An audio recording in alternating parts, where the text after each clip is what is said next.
Bonsoir Gaël. Bonsoir Clémentine, bonsoir à tous. Comme tous les lundis soirs, on est ensemble pour 10 minutes de sport 100% local. On va revenir sur tout ce qui s'est passé cette semaine. Ce soir, on va parler de tennis, de boxe, mais aussi de cyclisme. Et on commence tout de suite avec de l'athlétisme et un titre mondial pour un Haut-Marnais. Florian Roy, un athlète du sud de la Haute-Marne, a été sacré ce week-end champion du monde de lancer de poids dans sa catégorie d'âge, les 45-49 ans, ce qui n'enlève évidemment rien à sa performance. Avec un jet mesuré à 14,25 m, son record personnel, le pompier haut-marnais a remporté aux États-Unis son premier titre mondial 3 semaines seulement après avoir été sacré vice-champion de France. On reste sur l'international avec le 29e tournoi de tennis de Saint-Dizier. Il s'est déroulé toute la semaine, mais toi tu as fait un saut ce week-end pour les finales. Oui, encore une semaine de très haut niveau sur les cours Suzanne Langlaine de Saint-Dizier pour ce tournoi qui compte pour la 3e division mondiale du circuit. Sur les terrains, on a retrouvé des joueurs classés entre la 200e et la 600e place mondiale, qui sont souvent en progression vers le plus haut niveau.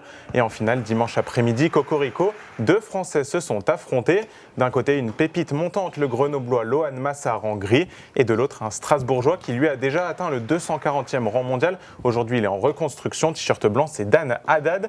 Une finale de haute volée finalement conclue au bout du suspense par Haddad, 6-1, 4-6, 7-5. L'Alsacien de 25 ans succède au Belge Gauthier Onclin, vainqueur en 2024, et repart avec les 30 000 $ du tournoi. On l'écoute après sa victoire. Ça a été une bataille, on a tous les deux très bien servi. Je sentais qu'il me manquait vraiment pas grand chose pour lui passer devant, et puis je m'en sors juste avant le tie-break, donc pour moi c'est vraiment génial. J'ai eu une année dernière très très compliquée. Je sentais depuis quelques mois, quelques semaines surtout, que c'était de mieux en mieux, mais il me manquait vraiment un petit supplément d'âme pour aller plus loin, un petit peu plus de confiance. Et puis là d'arriver, c'était ma première finale depuis 1 an et demi, et puis du coup premier titre aussi forcément. Donc c'est génial parce que c'est quand même un gros tournoi. Mon classement, ça va me permettre de regrappiller des places, donc je suis très content. Il y a des périodes où j'aime bien être un peu proche de mes racines. Donc là ça tombe très bien. Ce soir je vais rentrer voir ma famille.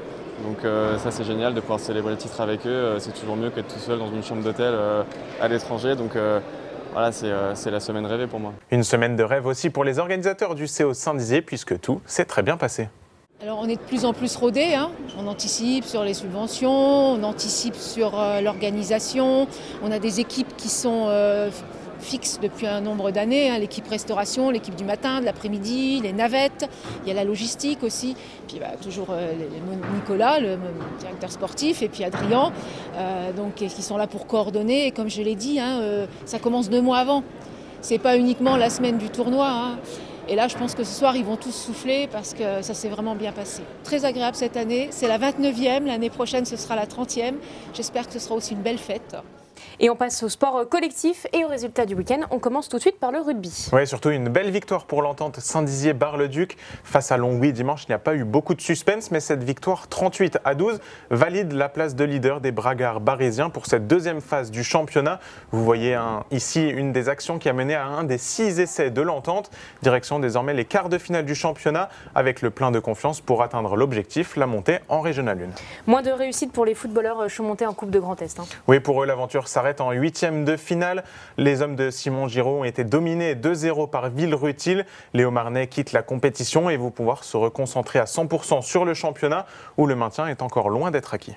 Foot toujours, ce n'est pas le même niveau de jeu, mais l'histoire de ces filles vaut la peine d'être racontée. Oui, elles, ce sont les lycéennes barrésiennes du lycée Poincaré de l'option foot en UNSS. Championnes du Grand Est, les filles de Sylvie Aquin participaient en début de semaine au championnat de France à Angers.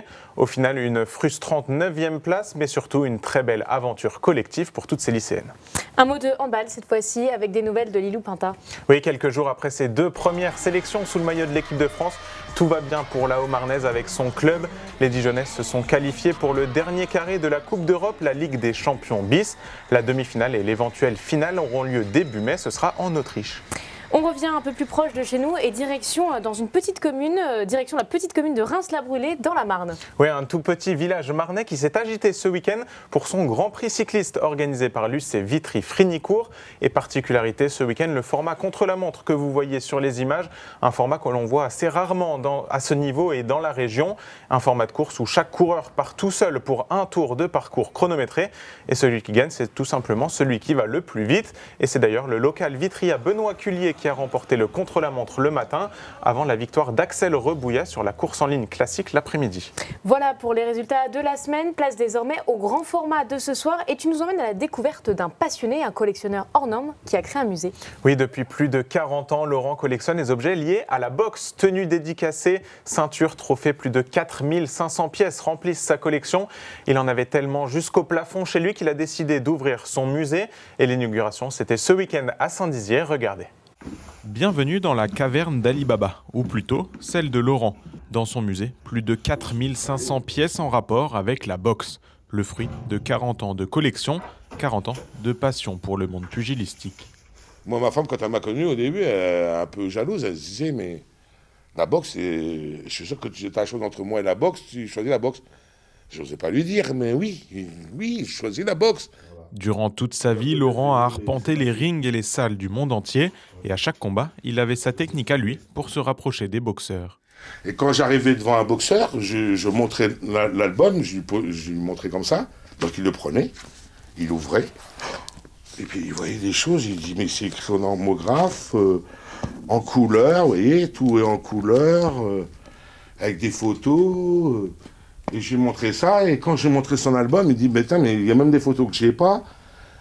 Et il me dit, et ils sont même presque ils sont émus, je n'ai vu même presque pleurer, qu'ils me disaient que même pas leur famille faisait ça, qu'ils étaient impressionnés, que moi, ils ne me connaissaient même pas. Je lui montrais une photo, je lui dis, oh, bah, tu vois, par exemple, ton short, là, je le voudrais bien. Et ben, il craque, il me dit, oui, bah, je te l'envoie. Et c'est de là que c'est parti, que je me suis dit, c'est le déclic. Des tenues dédicacées, des affiches mémorables, des ceintures authentiques et des trophées historiques, mais surtout une infinité de petites pièces rarissimes. Dès qu'un objet touche à la boxe, il a sa place dans les armoires de Laurent. Des boissons, des verres, des assiettes, des bouchons, regardez, des capsules de champagne, regardez, des capsules de champagne. J'en ai 2. J'étais dans une collection de champagne, ils n'avaient jamais vu ça. Ils m'ont dit, on ne savait même pas qu'il y avait de la boxe dans la capsule. Une passion pugilistique incommensurable transmise par un homme, son grand-père. C'est cette personne que vous voyez là avec moi en photo. Et j'avais 5-6 ans, regardez ma garde. Regardez comment je monte bien les bras. Quand j'avais 5 ans, c'est lui qui m'a mis dedans, quoi. Il m'aurait mis dans le vélo, peut-être que j'aurais été passionné de vélo. Il m'aurait mis dans autre chose, c'était pareil. Moi, pour moi, c'était mon héros, mon grand-père, vous voyez. Et à son tour aujourd'hui, Laurent espère transmettre l'amour d'avoir une passion. Pas que sur la boxe, par exemple, si c'est un fou de vélo qui vient, l'enfant, et qui voit que je lui explique que je fais mes albums, que lui, après, il part et il fait des albums. Si j'arrive qu'à avoir un, je suis content, j'ai gagné. Installer ce musée de 165 mètres carrés ici à Saint-Dizier, ville qui a vu naître d'immenses champions de boxe, une fierté pour ce bragard. Mais c'est pour ça que je veux créer ça ici à Saint-Dizier. Hein. C'est parce que les bragards, de toute façon, on a toujours c'est ce que je vous dis, on a toujours une culture de la boxe. Après, on a eu les Chanets, mais on a eu plein d'autres. Hein. On a eu aussi Anthony Prunier, on a eu Julie Imperiaux, on a eu tous ces boxeurs qui ont toujours illuminé Saint-Dizier. Et plusieurs de ces boxeurs que Laurent a adulés se sont déplacés pour l'inauguration du musée.